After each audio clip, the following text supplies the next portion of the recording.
Chief la jama bala jeni nyafuma aw bisimila anga don kibaru keneka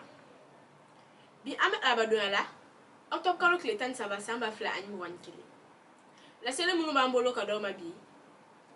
kono jamana ko ni korean fana no ye kidali ayela ka fako bargan mo ko ni bala kata akonya la ka fako kunungo kidal marala ko barkan ni me no ko mo ko mata pepe ko barsa dispositif do be lu kan respecter nga u ko ni talibe nyona bari so manda jona fe mo ko ni ezide mnedi ke unya bulo be kata ka bo u ka ka kono kono ayela ka fako bargani chede munu ko be ano ku ka cha o ye cha dai ku ni takali ko be nyona ko d'ici 2023 u ko ni na bo mali ko ni korean fana don doni wala sa barkan ko chede munu ko be kilal ni to mo tunte salit ko marala u ka cha o de cha dai bar so bita 5000 hommes la o korona la ku kon mena ditem ne 2023 kon che koni ka dobo o jamala parsa jamana era ko takabulu ani rusi kana lini anyo kona chama ku ya era ka foni rusi kon na koni ko lu kon ga barkan ani force fasaze mun kon be no ko ubolu kon bo mali kon ga boluka président Macron ka kumala hakilla bela jere ne bo nouvelle kalama ko nga ku ga tagalu kon damnala parsa de melu kon kelin ko fa yela ka foko barkan kon ni talibi nyona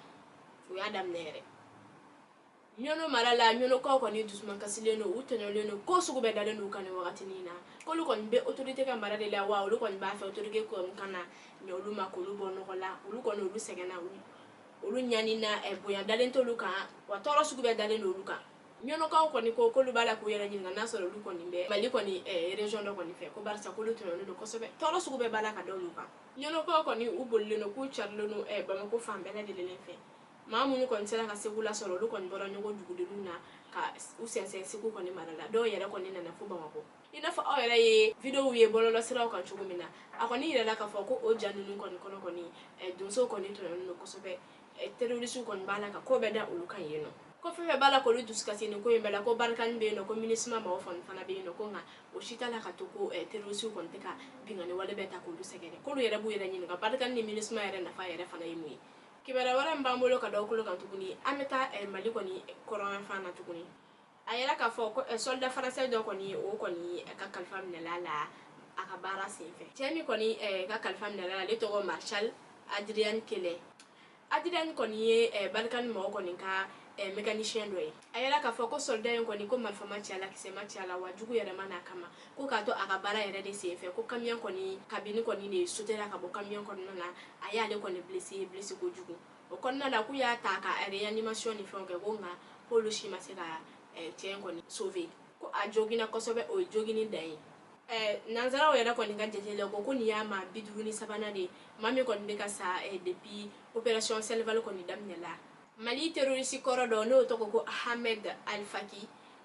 ale ko ni mbala ka ya fadeli ko ni ke tomaktu ko ni population mo makuga ya fale male utonya le toro do kan ko ale ko ni be ya fadeli ko ni kufe u ka ya fale ma Ahmed Al-Faki Al-Mahdi ale ko ni ansardin ko ni nyama doyi ansardin ale ni Al-Qaeda lu ma ko ni tume baraka nyoko fe cheni munu ko ni broda kidal 2012 fukata bla 2013 ko na ale nyangata munu se kidal ko ni population makali be ya fadeli kufe u ka ya fa alima kunu ngotu Ahmed Al-Faki ko ni ka to kurpinal ko ni ma ko ni fana bolo yuno aye fadeli ke yuno Ahmed Al-Faki Al-Mahdi ale ko ni tu minele no depuis 2015 kuma amlela barsa aye wali jugu munu boloda mali ko ni korean fanfe uya mina san kolonton ko ni kasola kunu ka to jugement na kurpinal mo ko ni fe ko ako kale to kasola kale ko ni ko chama famu ale nyele la kosobe ko ako fanfa ko ni metaka mo ko fagani ona nyona wero ko ni sawbiya la kale ko ni de do ula bilino kale be ya fadeli ke bera jelle fe ko malien dem bela jelle ka ya fa alema ale ka ketola ko joni me fili la sele munu kuma molo kadama biore ni ama fo o kambe